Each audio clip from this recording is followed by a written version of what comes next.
மகா கணபதி ஒரு சித்தரா? அவரை நாம் குருவாக ஏற்க முடியுமா? எப்படி? அதனால் விளையும் நன்மை என்ன? மகா கணபதி மனித சித்தர் அல்ல. அவர் சித்தர்களின் மூலாதாரம், ஆதி சித்தர். சித்தர்கள் யாரென்றால் அவர்கள் ஞானம், தபஸ், அனுபவம் மூலம் சித்தி பெற்றவர்கள். ஆனால் மகா கணபதி சித்திகளை கொடுப்பவர், சித்தர்களுக்கே ஞானம் அளிப்பவர், மூலகுரு எனப்படும் தத்துவம். சித்தர்கள் தோன்றும் முன்பே ஞானம் என்ற விதையே கணபதி. அவரையே நம் குருவாக ஏற்க முடியுமா? முடியும், முழுமையாக முடியும். உண்மையில் பல சித்தர்கள் அப்படித்தான் செய்திருக்கிறார்கள். குரு வடிவம் கணபதி, ஞான வடிவம் கணபதி, அனுபவ வடிவம் கணபதி. கணபதி விக்ன நாசகர், உள்தடைகளை உடைப்பவர். கணபதி புத்திநாதன், உள் ஞானம் எழுப்புபவர். கணபதி ஓம்கார ரூபம், பிராண சக்தி. அவரை வெளிப்புற மனித குருவாக இல்லாவிட்டாலும் உள்குருவாக ஏற்க முடியும். எப்படி கணபதியை குருவாக ஏற்க வேண்டும்?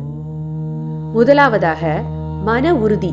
முதலில் மனதிற்குள் சொல்லுங்கள், என் அக குருவாக மகா கணபதியை ஏற்கின்றேன். இதுவே தீட்சையின் ஆரம்பம். இரண்டாவது, ஓம் கணபதையே நமக. இது ஆரம்ப நிலை மந்திரம். தினமும் காலை அல்லது இரவு குறைந்தது 108 முறை அமைதியாக ஆத்மார்த்தமாக சொல்ல வேண்டும். இது புத்தி, மனம், பிராணம் மூன்றையும் சுத்தப்படுத்தும். நெற்றி மத்தியில் கவனம் வைத்து கண்களை மூடி நெற்றிக்குள் ஒளிரும் கணபதி வடிவம் அல்லது ஓம் என்ற ஒலி மட்டும் கவனிக்க வேண்டும். இது உள்குரு செயல்படும் இடம். நான்காவதாக சரணாகதி. இது மிகவும் முக்கியம். எனக்கு தெரியாததை நீ அறிந்தவன், என்னை நீ வழிநடத்திச் செல் என்ற ஆத்மார்த்தமான எண்ணம். இது வந்தால் கணபதி குருவாக வேலை செய்ய ஆரம்பிப்பார். கணபதியை குருவாக ஏற்றால் விளையும் நன்மைகள் என்ன? முதலாவதாக புத்தி தெளிவு, குழப்பம் குறையும், சரியான முடிவுகள் இயல்பாக வரும். இரண்டாவது, பயம் மற்றும் மனத்தடைகள் கரையும், தேவையற்ற பயம் விலகும், பழைய மனவலி, கர்ம தடைகள் மெதுவாக குறையும். மூன்றாவது, ஞான வழி தானாக திறக்கும். சரியான புத்தகங்கள், சரியான மனிதர்கள், சரியான நேரத்தில் சரியான அனுபவம் கிடைக்கும். நீ குருவை தேட வேண்டாம், குரு உன்னை தேடுவார். இதன் அர்த்தம் இதுதான். நான்காவது, சித்த சக்தி மெதுவாக வெளிக்கும். கனவுகளில் வழிகாட்டல், உள்ளுணர்வு கூர்மை, ஜபத்தில் ஆழம் முதலியன கிட்டும்.